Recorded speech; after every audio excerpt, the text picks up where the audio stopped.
Hemos leído una porción de la Biblia, creo que muy conocida por todos nosotros, la parte de Josué. Es un tema, yo creo que muchas veces hemos escuchado en otras ocasiones. Y el tema voy a repetir el tema porque lo mencionó Rolly hace un momento, el tema es mayordomía en la familia. Y el título de este mensaje es El Padre como líder de la familia. El Padre como líder de la familia. Alguien podría decir, pero si el que está ahí parado no es padre, ¿cómo es que está hablando acerca del padre como líder de familia? Bueno, pues no soy padre de familia, pero he visto las instrucciones que están en la Biblia, los principios y los preceptos, y también he visto las experiencias de algunos hermanos aquí que tienen hijos. Y también pues Dios me ha dado algunos hijos que son espirituales, por lo tanto tengo que guiarlos de alguna forma por el camino de Dios. En México y en muchas partes del mundo, un gran porcentaje de los hijos viven en hogares sin el padre biológico. Varios de ellos han nacido fuera del matrimonio. En la mayoría de los certificados de nacimiento, en estos el espacio para el nombre del padre queda en blanco. Más de la mitad de los hijos que viven con su madre soltera viven en pobreza. También entre ellos hay más problemas de salud, más violencia y crimen. Este país urgentemente necesita restaurar el papel del padre en el hogar. Por más que trabaje la madre soltera, ella u otro hombre, puede ser su marido o su amante, difícilmente podrá reemplazar al padre biológico. ¿Por qué digo esto? Dios me ha dado el privilegio de vivir en la zona sur de Mérida, donde muy pocos quieren ir a vivir por la zona. Incluso aquí en la iglesia me han dicho, ¿y ahí piensas quedarte a vivir? Y yo he dicho, les he respondido a los que me han dicho, si Dios quiere que yo esté allí, yo voy a estar ahí hasta que Él quiera cambiarme. Y he visto cómo muchas madres solteras tienen que trabajar para poder sostener a sus familias, para poder sostener a sus hijos. Hace, ¿qué será? Unos 3 meses más o menos, fue un muchacho como de 17 años y me dijo, Juan Carlos, me gustaría estudiar la secundaria, me gustaría terminarla. ¿Qué tengo que hacer para terminar la secundaria? Y este muchacho no tiene papá, su papá murió y él vive ahora con su padrastro, pero su padrastro no ve por él. Y le dije, sabes, para terminar la secundaria tienes que inscribirte a Linea y creo que sí te aceptan. Así que contacté a una maestra que es directora de un centro comunitario del IMSS, de aquí del Mesías. Y le dije a esta hermana, ¿será que lo pueda ayudar? Porque él quiere estudiar la secundaria. Y me dijo la hermana, sí, lo podemos ayudar. Entonces él no sabía cómo sacar su certificado. Ustedes pueden decir, pero él bien puede preguntar, ir y hacer preguntas y llegar hasta la SEP y sacar su certificado de primaria para que pueda continuar con la secundaria, pero no es tan fácil, no crean que es tan fácil. Yo me puse en su lugar cuando yo tenía apenas 15 años y llegué a Mérida. Tenía 15 años cuando salí de mi casa, no me sacaron de mi casa, vine porque tenía el deseo de seguir estudiando. Entonces vine con mi hermana a estudiar la preparatoria acá en Mérida y pues a mí se me dio, digamos que la oportunidad de seguir estudiando. Mi hermana no tuvo la oportunidad porque también ella vino a estudiar, pero como no habían los recursos económicos, ella no pudo seguir estudiando. Así que ella se tuvo que poner a trabajar, yo conseguí una beca y así terminé la preparatoria. Entonces me puse en el lugar de este muchacho y yo dije, pues sí, alguien tiene que echarle la mano. Y lo llevé a la avenida Samná, donde está la SEP, y pedimos su certificado, pagamos, luego lo llevé al centro comunitario y dije, ahí vas a ir a presentar tu examen diagnóstico. ¿Está bien? Para no hacer largo el cuento, el muchacho empezó a ir creo que fue las primeras 2 veces a presentar examen, pero ya la tercera vez ya no quiso ir por algunas circunstancias que sucedieron en el lugar, que sucedieron en ese lugar. Entonces yo me dije en mi mente, él simplemente no quiere estudiar. Claro, había un trasfondo que detrás de él tampoco lo justificaba por todo lo que él estaba pasando. Hace unos días, hace como 3 días más o menos, su mamá me dijo, pues, ¿y qué pasó con Andrés? Le dije, Pues Andrés me dijo, ya buscó qué hacer. ¿Cómo que ya buscó qué hacer? Sí, ya buscó qué hacer. ¿Qué? Le dije, no entiendo. Pues ya formó su familia. Ya formó su familia, está bien. Y va a seguir tal vez con el transcurso, o sea, va a seguir con la misma línea que su papá tal vez le hizo, que los abandonó o los dejó solos, o algunos de ellos, o sea, de los muchachos que yo conozco de esa colonia, han muerto incluso sus papás, pero la gran mayoría han sido abandonados por sus papás porque sus papás sí viven, pero no los quieren atender. Entonces ellos, conocí hace 2 años más o menos, un muchacho que, ¿por qué cuento todo esto? ¿Verdad? Es mucha historia. Voy a tardar, la vez pasada tardé nada más creo que como 20 minutos. Hoy con toda esta historia voy a llevar como 40 minutos. Bueno, voy a tratar de ir rápido. Su papá era médico, pero los abandonó. Y entonces, él tuvo que ir a vivir con su mamá en un lugar, digamos que pobre, y no quería vivir ahí. De hecho, ni siquiera quería salir a jugar básquet. Estaba en contra de la vida. Él mismo no quería, estaba en depresión. Recuerdo que hablé una vez con él y le dije, ¿por qué no vas a jugar básquet? Tú no puedes cambiar las cosas, o sea, tú no puedes cambiar las circunstancias, pero puedes determinar cómo vas a actuar en medio de ellas. Recuerdo que eso me lo enseñó el pastor Víctor. Y no a partir de ese momento empezamos a ir a jugar fútbol, luego básquet, y ahora entró a la preparatoria 1, me da mucho gusto decirlo, entró a la prepa 1, y él ahí iba a estudiar esos 3 años de prepa. Él siempre me decía, yo quiero hacer esto, quiero hacer lo otro. Yo digo, si quieres hacerlo, lo puedes hacer. O sea, el impedimento, o sea, de la falta de recursos, yo creo que eso no es un impedimento, porque ahora hay muchas formas de estudiar para el que quiere estudiar.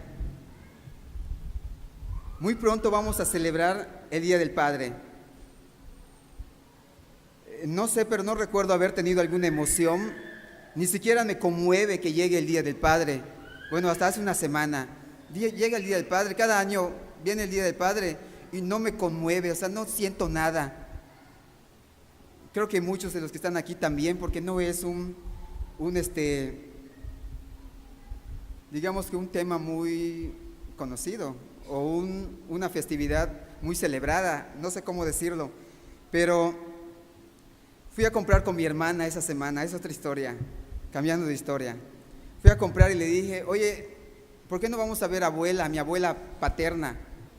Y pensando en mi abuela paterna, pensé en mi papá y le dije, oye, se acerca el Día del Padre, le dije, ¿cuándo es? Yo dije, sé que es el tercer domingo de junio. Yo solo lo comenté y ella me dijo, voy a buscar qué regalarle a papá, me dijo. Pero honestamente nunca nos habíamos puesto de acuerdo en regalarle algo a papá o pensar en papá.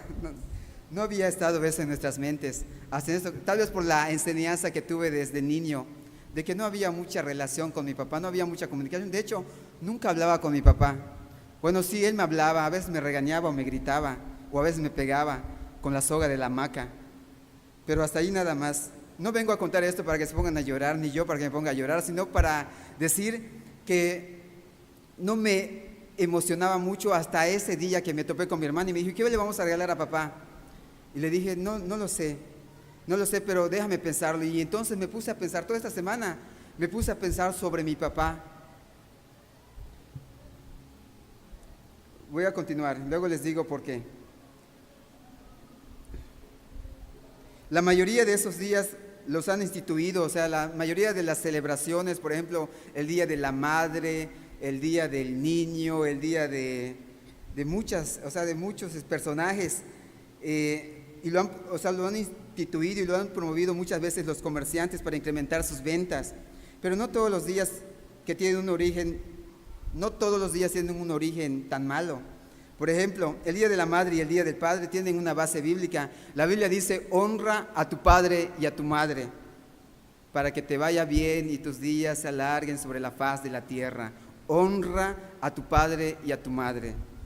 Es decir, no importa cómo sean ellos, no importa cómo sea tu papá. Si mi papá era un alcohólico, me gritaba o lo que sea, yo ya conozco la palabra de Dios y yo debo honrar a mi papá y a mi mamá. Y una de las formas es instituir un día para honrarlos, aunque no solo debemos honrarlos solo un día. Y esta idea viene de los Estados Unidos, o sea, esto del Día del Padre. Le voy a rápidamente narrar la historia, aunque creo que esta historia la van a volver a escuchar el próximo domingo, así que no se les debe olvidar. En la ciudad de Spokane, Washington, una joven, mientras escuchaba un sermón del Día de las Madres, ella no conoció a su mamá, así que todos los cuidados, atenciones y enseñanzas las tuvo de su padre. Ella quería decirle a su padre lo valiente, abnegado y amoroso que era. Su padre había nacido el 19 de junio y por eso escogió ese día. En Estados Unidos se celebra el tercer domingo de junio, o sea, para nosotros la próxima semana. Su padre había nacido la semana pasada, que estaba en el coro de niños y con Nahum, ahí en el coro de niños. Tratamos de pensar en canciones para el Día del Padre, porque yo a veces ayudo a Nahum en el coro de niños. Y Nahum estaba sacando canciones para el Día del Padre, una canción para el Día del Padre. Y estuvimos pensando por un largo rato, incluso hasta los niños se pusieron a pensar. ¿Y qué creen? No encontramos específicamente, o sea, en sí una canción que sea dedicada al Padre. Bueno, sí, a mí se me vino una en la mente que he escuchado muchas veces en estos últimos años, que dice, el coro dice así más o menos: viejo, mi querido viejo, ahora ya camina lerdo. Eso se me vino a la mente. Yo dije, ¿por qué no ensayamos ese, Nahum? Ese que dice, viejo, mi querido viejo. ¿Qué dirá el pastor si me pongo a cantar esta canción aquí? Se está grabando. Ahora lo voy a escuchar después. No voy a terminar de cantar esta canción. Se han escrito poesías, canciones y pensamientos para los padres, pero no lo suficientes. A un niño de 6 años se le preguntó, ¿cómo es el Día del Padre? Y él respondió, es como el Día de la Madre, pero sin gastar tanto dinero en regalo, a veces nada. Hay algunas frases que los padres repiten y muchas veces son dañinas en la relación con los hijos. Algunas frases que dicen los papás, por ejemplo, pídele permiso a tu mamá, lo que ella te diga. O sea, le pasa la responsabilidad a la mamá. Otra frase, estos son algunos antecedentes antes de iniciar. Ya verás lo que te va a pasar cuando llegues a la casa, cuando llegue a la casa, perdón. Cuando yo tenía tu edad, no gastaba tanto, no era tan miedoso, etc. Estoy muy ocupado en este momento, no me molestes. Son algunas frases que los papás dicen y a veces creo que algunos ni siquiera quieren recordarlos. O sea, quieren recordar a sus papás. Una vez yo recuerdo que alguien escribió en un papelito, escribió algo muy feo para mi papá. Yo creo que tenía como unos 12 años. Y la verdad no supimos quién lo escribió. Yo estoy convencido de que yo no lo escribí. Pero alguien escribió, de verdad yo no lo escribí. Alguien escribió una frase muy fea contra papá. Creo que ese día había hecho algo mi papá, había llegado borracho y nos había pegado muy fuerte. Y alguien escribió eso, y no sé por qué, por algún motivo, lo dejaron a la vista. Entonces, algo de que ojalá que se muera papá, algo así escribimos. Perdón, yo no escribí, alguien lo escribió. No vayan a pensar que yo lo escribí, yo no lo escribí. Y recuerdo que ese día mi papá, cuando leyó ese papel, nos volvió a pegar, pero muy fuerte, y empezó a averiguar quién había escrito eso. No era eso nada más, era algo muy grave, era muy fuerte. Pero a veces esos pensamientos vienen cuando uno es tratado de esta forma. En la Biblia hay muchos padres que han sido ejemplos, que han sido siervos de Dios, y voy a mencionar algunos, y luego me voy a centrar en el personaje de esta historia, que es Josué. Por ejemplo, Noé, se ha mencionado de Noé como un buen padre, Abraham, Job, José, el padre adoptivo de Jesús. Y hoy nos centraremos en Josué como padre modelo. Y seguimos viendo algunos antecedentes. Vamos a ver algunos antecedentes históricos de Josué, de este padre modelo. Josué reunió a los líderes de Israel, eso es lo que está en la Biblia, o sea, a los padres. Les entregó un discurso de despedida para recomendarles las cosas más importantes de la vida. Les encargó que obedecieran y sirvieran a Dios a Dios que los había cuidado, defendido y que les había dado una heredad, y les advirtió del peligro de apostatar sirviendo a ídolos. Y hay una frase muy conocida que algunos lo tienen incluso colgado en las paredes de su casa que dice: escojan hoy a quién van a servir, pero yo y mi casa serviremos a Jehová. Y esa gran consagración que hizo con el pueblo Josué, lo hizo en un lugar simbólico, en un lugar muy conocido, que es Siquem, donde Abraham, no sé si se acuerdan, ustedes recordarán muy bien la historia de Abraham, cuando él iba a ofrecer a Isaac en sacrificio de obediencia, donde Dios dio el agua al pueblo del el pozo de Jacob.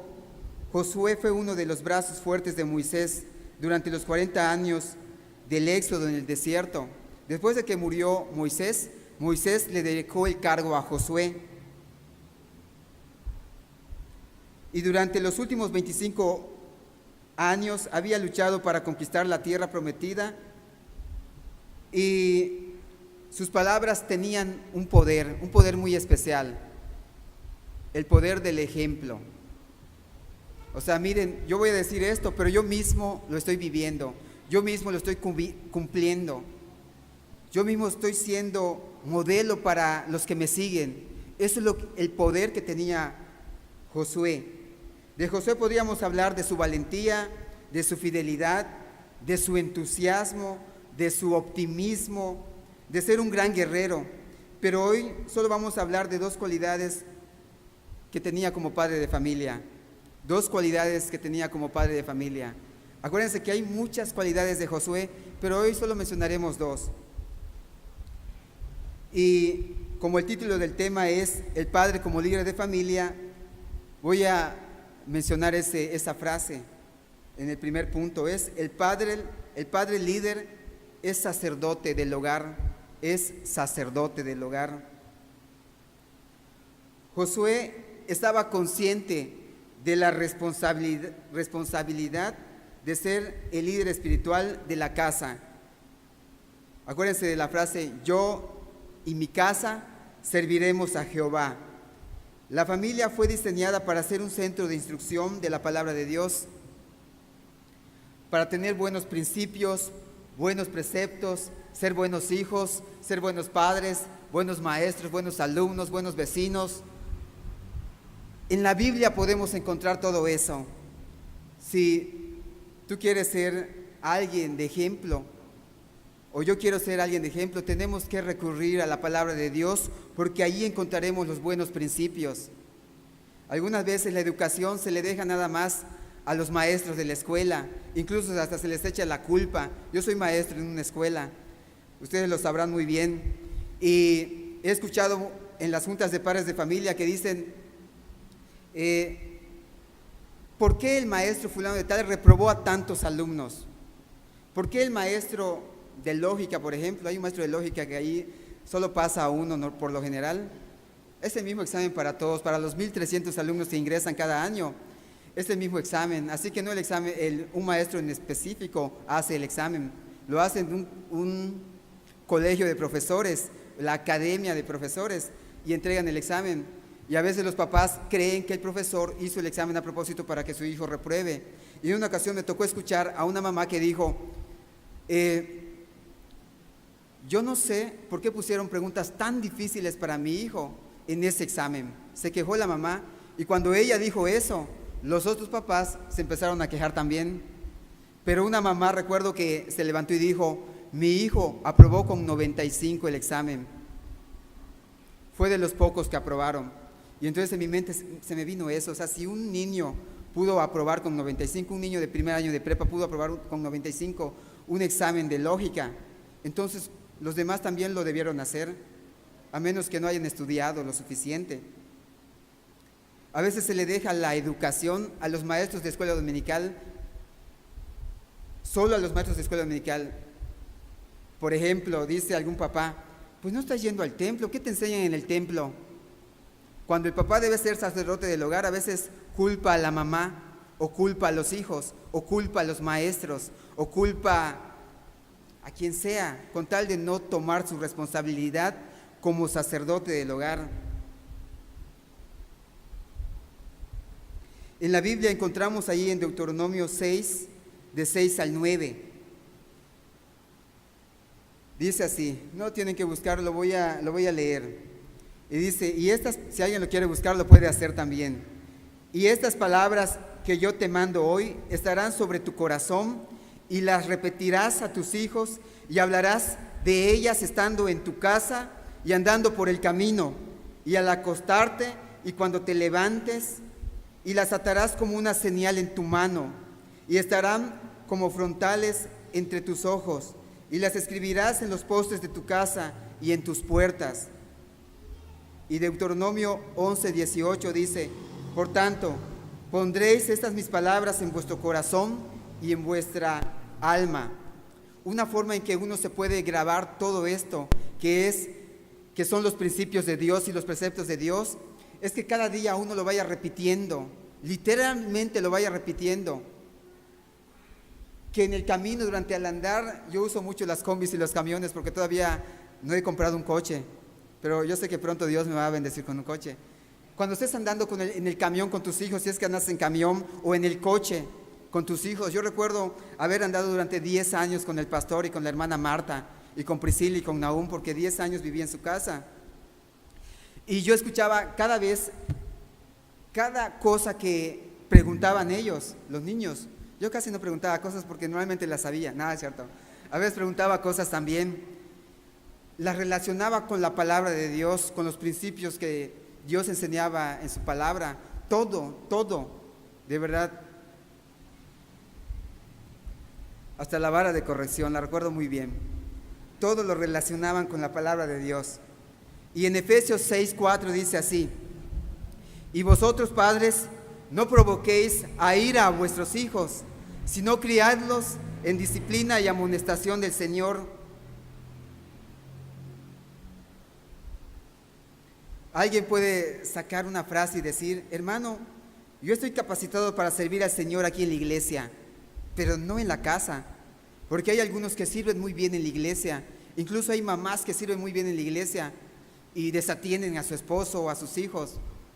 Por favor, no se vayan a molestar conmigo, mamás. Ese es el tema de los papás, contra ellos debo estar hoy. O no contra ellos, estoy hablando de los papás el día de hoy.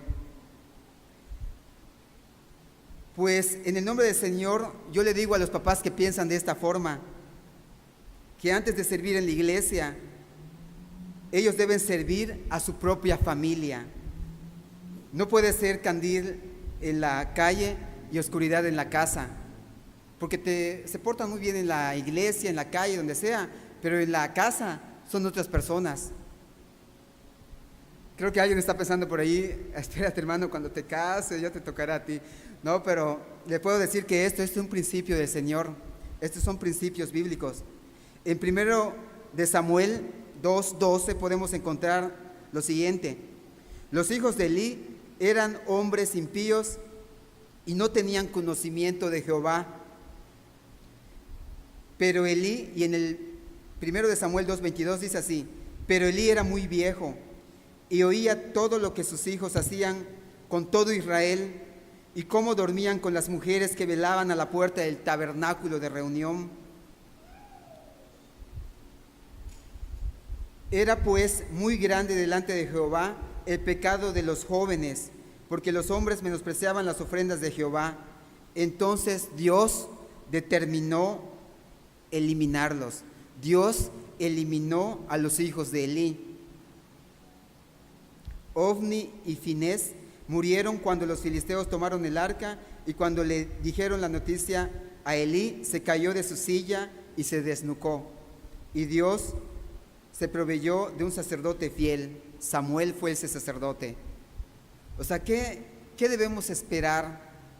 Porque si usted es un padre fiel, un padre cristiano, un padre que trata de hacer las cosas correctas, pero no pone en el lugar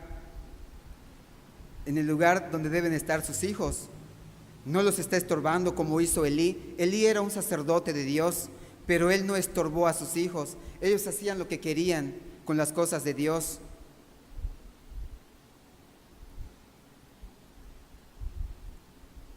Uno tiene que hacer las cosas de manera intencional. Un padre líder tiene que ser como, ahí les voy a contar aquí un ejemplo. Un niño de 5 años dijo lo siguiente: papá, tengo miedo, porque estaba oscuro, lloviendo y había truenos. No debes tener miedo, le dijo su papá. Acuérdate que Dios te ama y te cuida. ¿Quién no sabe eso? Todos sabemos que Dios nos ama y nos cuida, ¿verdad? Ya sabemos que Dios nos ama y nos cuida, pero Dios te ha enviado a ti, papá, de carne y hueso, para que tú hagas sentir bien a tus hijos, para que tú los guardes, para que tú los cuides. Hace unas semanas en la escuela dominical, recuerdo que una hermana me recordó, porque ya me lo había dicho, ha sido mi alumna desde hace como 5 años en la escuela dominical, y esta vez me recordó. Yo recuerdo que cuando llegué a los pies de Dios, cuando yo le entregué mi vida a Jesús, no podía concebir esa idea de un padre amoroso que me guarda y que me cuida, porque mi papá fue muy malo conmigo. Entonces no lo podía entender. Han pasado los años y ahora estoy llegando a comprender ese amor que tiene Dios hacia conmigo. ¿Por qué? Porque lo puede ver en otros hermanos hacia sus hijos. Ella puede ver ese ejemplo en algunos hermanos.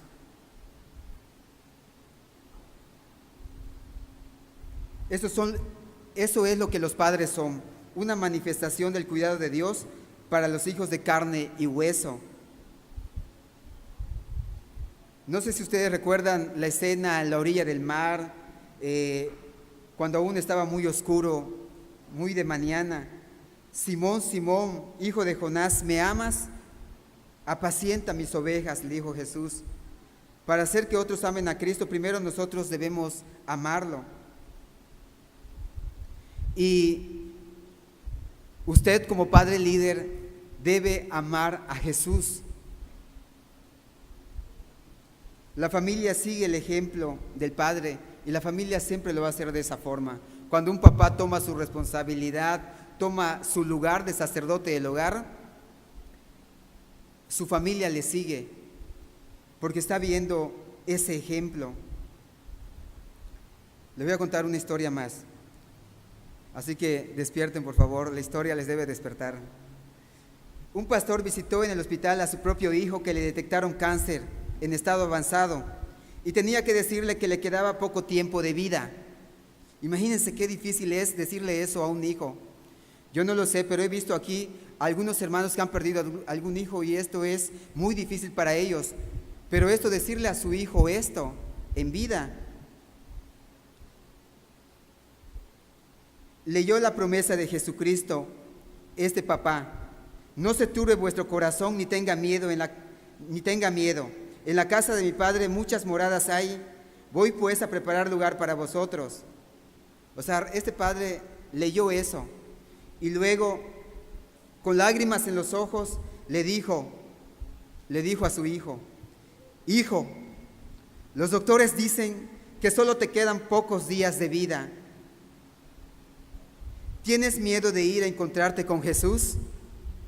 Y el hijo le dijo: no, le respondió, no tengo miedo si Él es tan amoroso como lo eres tú. Y su papá le dijo, aquel pastor le dijo: no, hijo, no tengo miedo, no, hijo, le dijo, Él es mucho más amoroso que yo. Y el niño abrazó a su padre del cuello y le dijo al oído: yo voy a ser como eres tú, le dijo a su papá. Qué gran historia, ¿verdad? Cuando su papá le dijo esto, su papá, más bien el niño, tomó mucha seguridad en que, aunque no vea a su papá, él va a ver a Jesús, porque su papá le ha enseñado, le ha dado ejemplo de cómo es Jesús. Esto que voy a leer es un decálogo muy popular que está en internet y es el decálogo del mal padre, los 10 mandamientos del mal padre.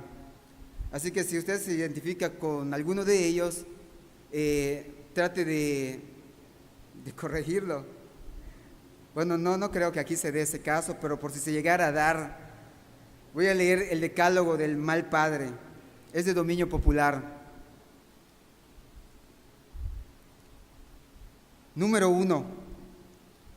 Peléate con tu esposa enfrente de tus hijos. Grítense, oféndanse, fáltense el respeto. Así le enseñarás a tu hijo a huir del matrimonio. Ese es el primer mandamiento. Peléate con tu esposa enfrente de tus hijos. Número 2.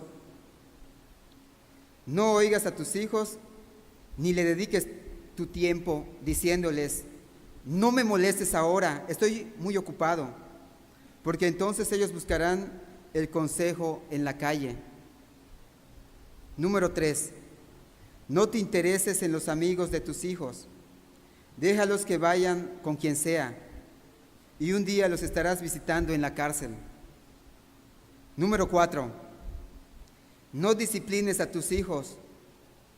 Por ahí dicen: tú eres civilizado, usa la psicología en vez de disciplina, la disciplina la recibirá del mundo demasiado tarde.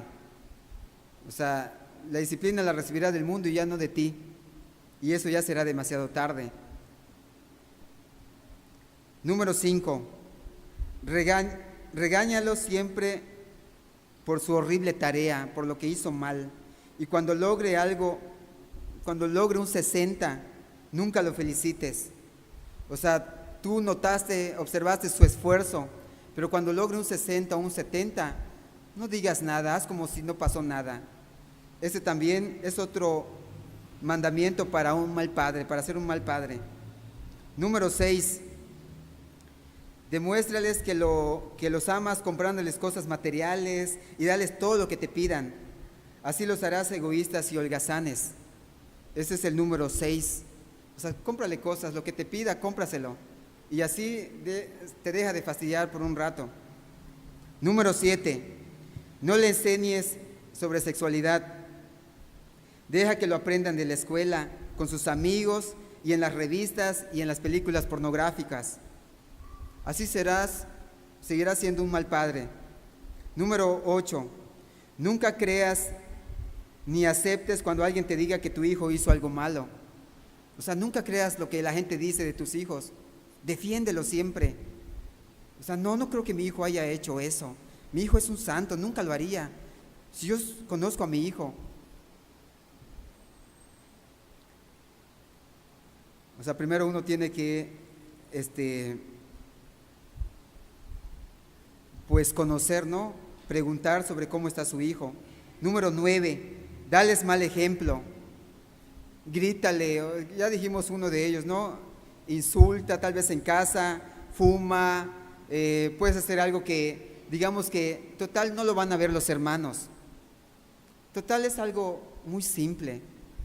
Un cigarrito por acá, un cigarrito por ahí, no le hace mal a daño, pero no le hace mal a nadie, no hace daño. Una copa por ahí, total, una no es ninguna, así que 2 o 3 o 4, o hasta quedar en el suelo.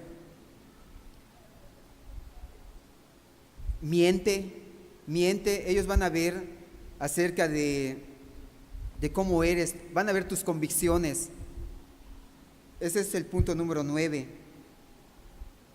para que seas un mal padre. Número 10, no le inculques la palabra de Dios. No le enseñes sobre los principios bíblicos. Ellos deben escoger sus creencias por sí mismos cuando sean grandes. Esa es una forma para ser un mal padre. O sea, pensar de esta forma. Pensar que ellos, cuando ya sean grandes, ellos escogerán qué camino van a seguir.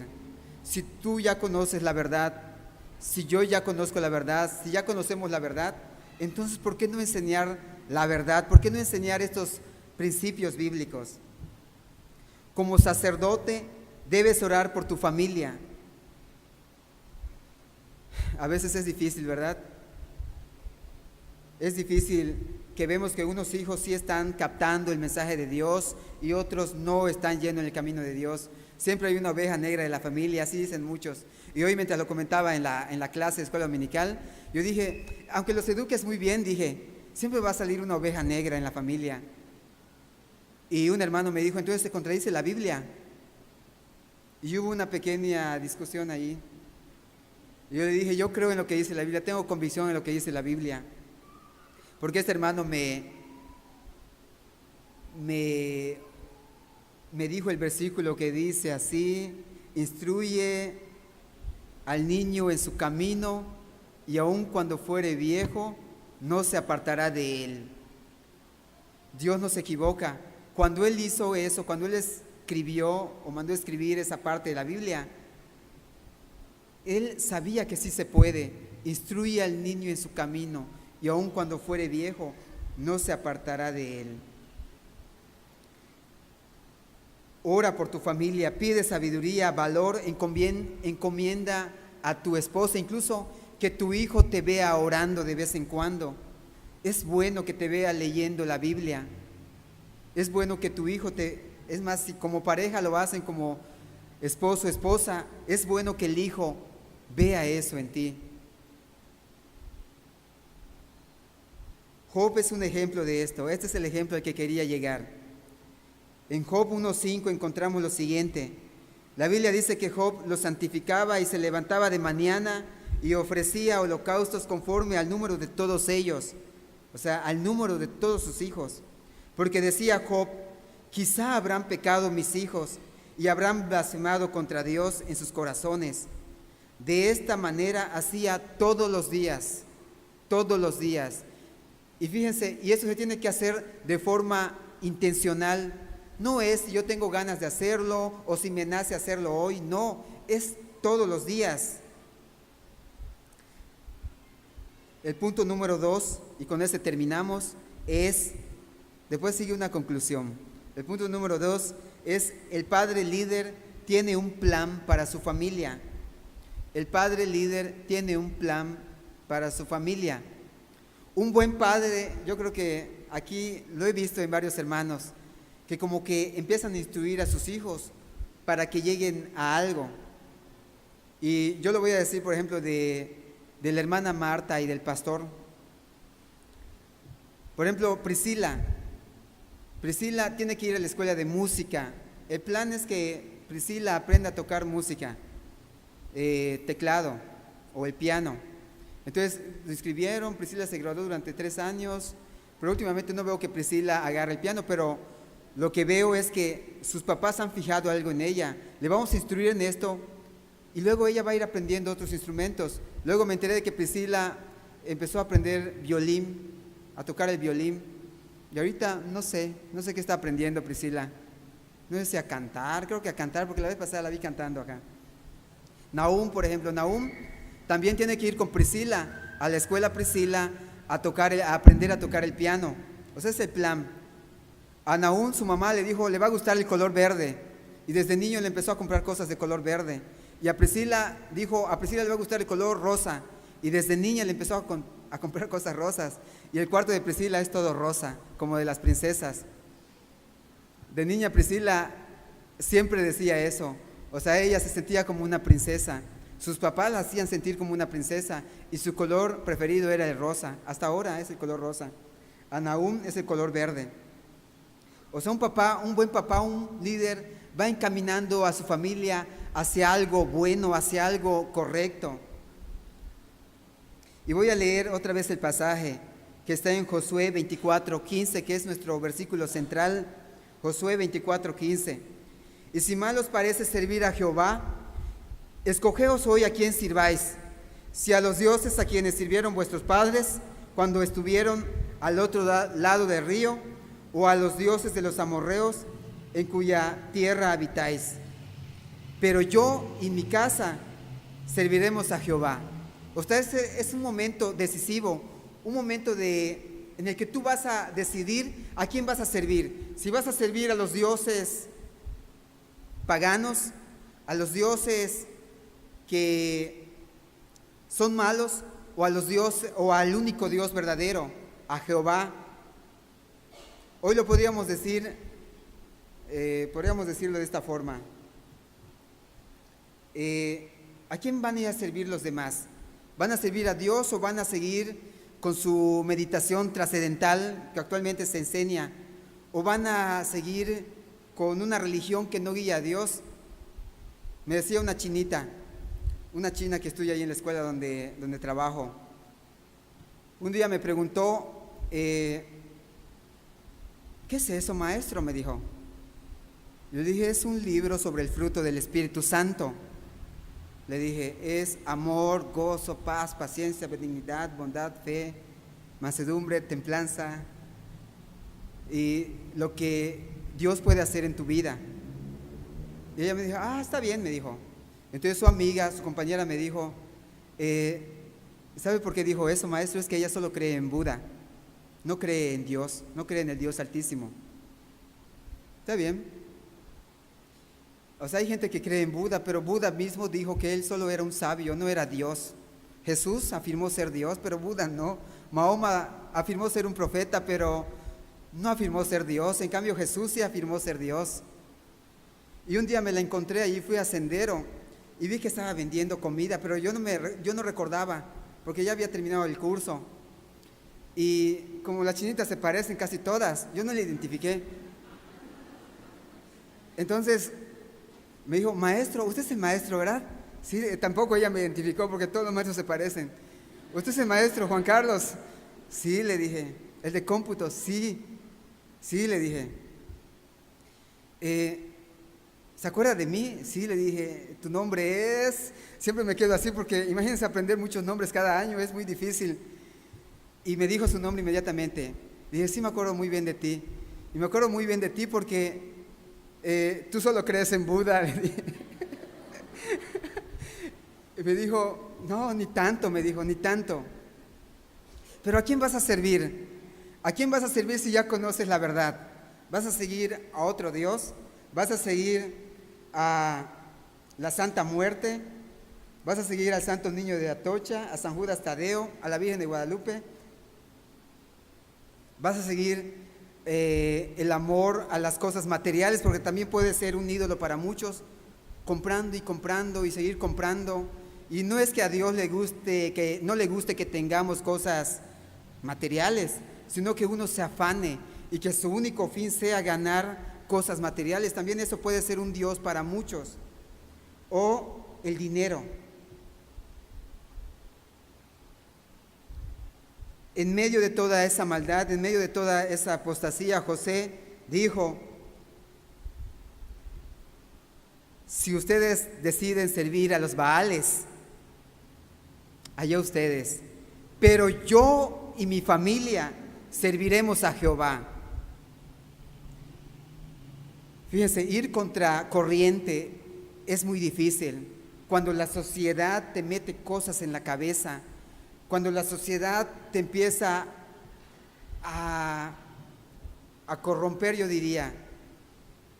O sea, cuando uno va con los principios de Dios, tiene sus principios firmes y de repente la gente te empieza a decir cosas, incluso hasta en la iglesia, hasta en el Mesías te empiezan a decir, pero hermano, ¿cómo es posible que tú hagas eso o hagas lo otro? Bueno, no todos los hermanos, hay hermanos, yo conozco hermanos aquí que he visto que están luchando y están sirviendo a Dios y son ejemplos, son modelos donde viven. Pero hay gente que, por ejemplo, dice de esta forma. Les voy a dar un ejemplo muy claro. Un día fue un hermano a mi casa y me dijo, hermano, ¿no tienes aire acondicionado? O sea, para que vean cómo la sociedad influye. Y eres maestro. Y yo dije, es cierto, yo soy maestro, yo tengo aire acondicionado. Y hace poco me pagaron un dinero extra y yo empecé a pensar que iba a comprar. De hecho, me lo pagaron hace una quincena.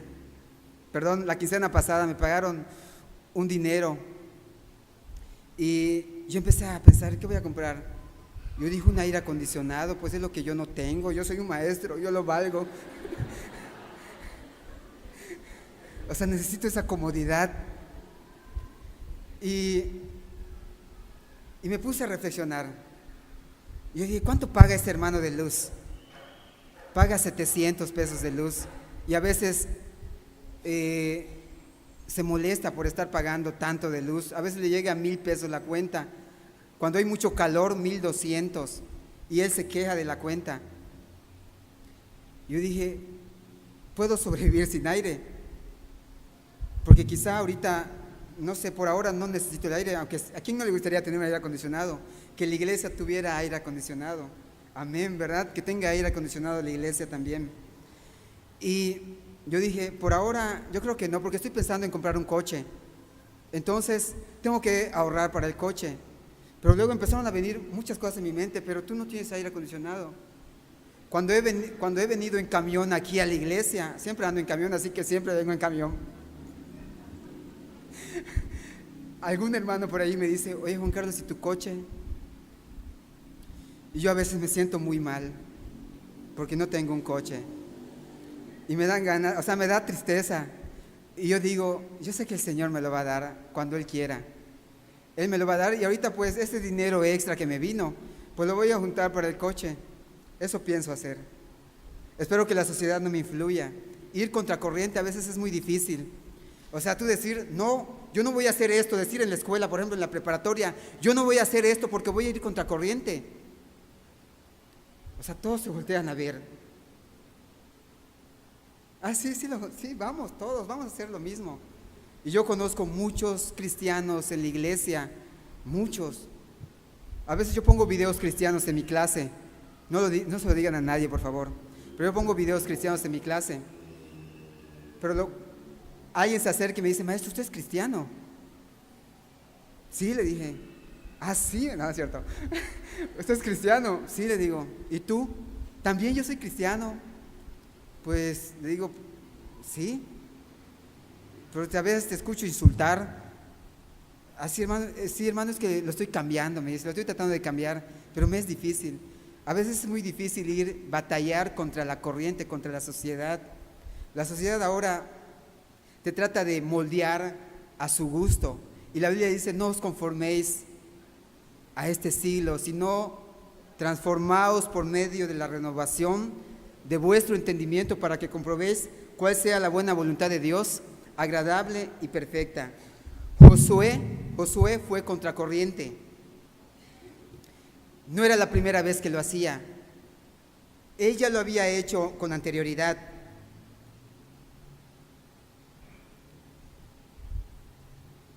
Josué tomaba una determinación contra toda la opinión pública.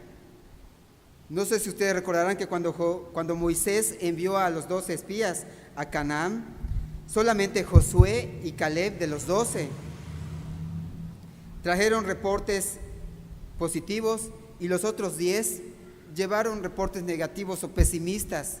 No vamos a poder contra ellos, son muy fuertes, sus murallas son muy altas, no vamos a poder, no lo vamos a lograr. Pero Josué y Caleb decían, sí lo vamos a lograr, porque ellos tenían la convicción de que Dios había dicho, esa tierra es de ustedes, solo tienen que ir y tomar esa posesión, tomar ese lugar. Pero los 10, miren, 10 contra 2, ¿quién creen que ganó? Pues los 10, y se llevaron a Moisés, al líder de esa época, al que estaba dirigiendo a todo el pueblo de Israel. Y la corriente ganó, aunque Dios había dicho, vayan y tomen ese lugar porque yo ya se los di. De los 12, solo 2 fueron contracorriente, Josué y Caleb. Y Dios les prometió que ellos entrarían a la tierra prometida. Esa tierra está poblada por hombres enormes, decían. Sus ciudades están amuralladas, nos van a aplastar como langostas. Y votaron y determinaron no cruzar el Jordán. Josué y Caleb dijeron, Señor, pero si tú nos mandas que crucemos y nos has prometido que lo vas a entregar en nuestras manos, ¿qué nos importa que sean fuertes y que sus ciudades estén amuralladas? Déjenlos por su incredulidad. Ninguno de ellos van a entrar a la tierra prometida, solo ustedes 2. Ni siquiera Moisés logró entrar a la tierra prometida que Dios les había dicho a los israelitas.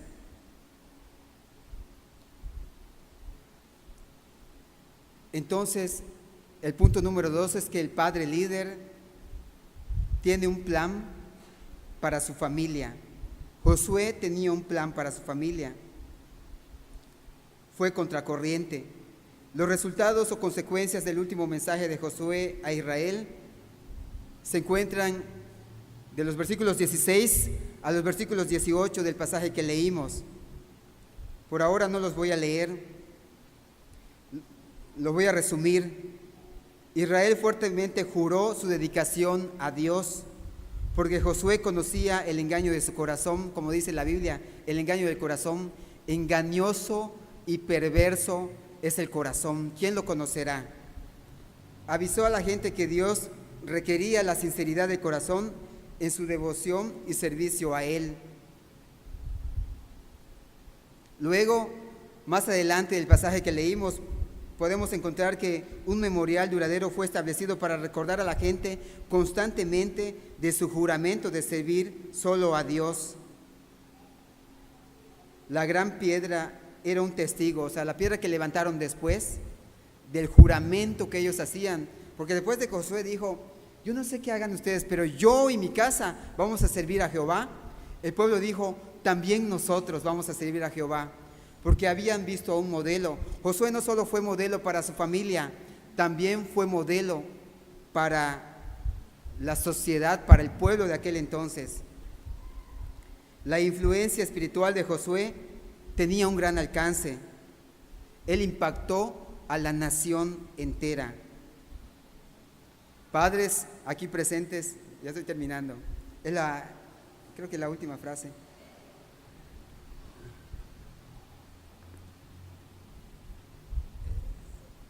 Padres aquí presentes, ustedes tienen una gran responsabilidad,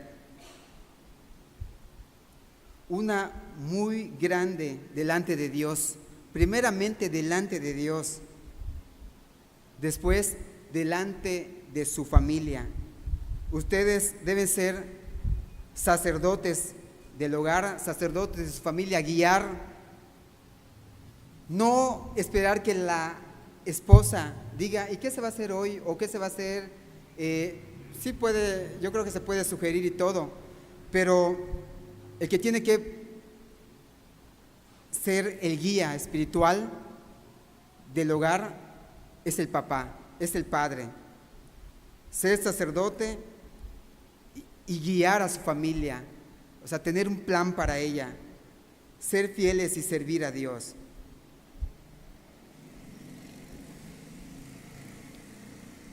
Aquí tal vez no se dé el caso, pero como les decía al principio, muchas veces podemos observar a nuestro alrededor cómo muchos papás abandonan a sus hijos y se van. Por ejemplo, si es un hijo con alguna deficiencia, muchas veces los papás no quieren cuidarlo, no quieren tratarlo y lo abandonan a su suerte. No es extraño que en las noticias estemos escuchando lo de un magistrado, o más bien un magistrado de la corte, que no recuerdo muy bien qué hizo, pero hizo algo. Creo que ustedes lo han leído en el periódico, en las noticias se ha estado pasando, de que encerró a su propia esposa. Es el tiempo o es la época en el que estamos viviendo, en el que Dios nos ha puesto para que nosotros y ustedes como padres sean ejemplo a su familia primeramente, en la iglesia y a los que le rodean, a otras familias, a sus vecinos, en el trabajo. Cuando ellos tengan alguna necesidad y vean, allí hay un Señor que es diferente, porque Él ha decidido servir a Jehová. Él y su familia sirven a Jehová. Ellos van a recurrir a usted, porque usted es un ejemplo, es un modelo. Entonces, padres, sean sacerdotes y sean guías de su hogar. Planifiquen y háganlo de manera intencional para guiar espiritualmente a su familia. Vamos a orar. Padre que estás en los cielos, te agradecemos, Señor, por tu palabra, porque tu palabra está llena de principios, está llena de preceptos, estatutos, leyes que nos enseñan a ser buenos padres, a ser buenos hijos, a ser un buen ciudadano. Tu palabra es fiel, Señor. Te ruego por mis hermanos aquí presentes, que son padres de familia, y también por aquellos que vamos a ser algún día padres, Señor. Te ruego que tú nos ayudes, Padre, que tú nos ayudes a guiar a nuestra familia, que tú les ayudes a los que son padres ahora a guiar a su familia, que ellos puedan poner cada día, Señor, en tus manos a su familia, que ellos puedan orar, Padre, que ellos pidan sabiduría para que sepan cómo guiar a su familia, Señor.